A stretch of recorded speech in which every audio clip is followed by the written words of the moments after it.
were recently married and Elizabeth was pregnant, and we went over to Mackinac Island. Neither of us had ever been there.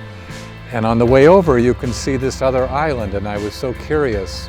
This property that we own was for sale, and it was actually 30 years ago right now, this month, that we made an offer on it and purchased it. And we've been developing it over the last 30 years, little by little. The forest was very thick. None of these roads were here, and John told me, go find a camping spot. And I thought, what camping spot in this forest?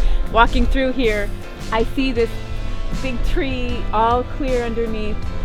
This must be the camping spot. We were in a tent for 12 years. In that time, we built a little tool house where we could get out of the thunder if we needed to get away.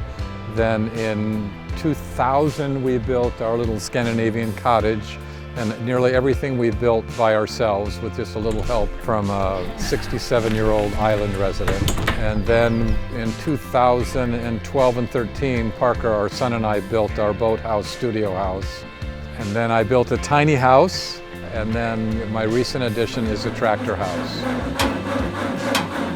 Every summer there's some new development that we worked on, whether it was cutting a road or building a deck, or even for the children, projects that they might create. So it's all intertwined, the experiences and the challenges. There's a water snake.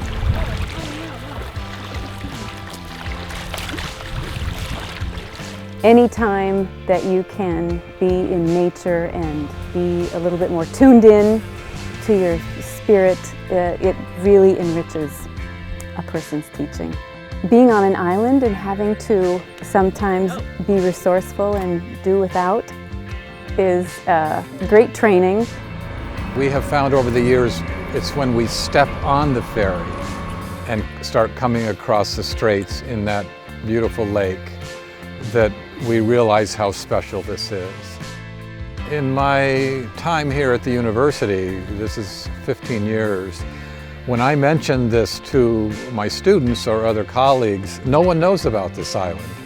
We kind of like that in some ways. It's so remote, and when we have family or friends come and visit, they just can't believe that we are on this beautiful Great Lake, and it's so private.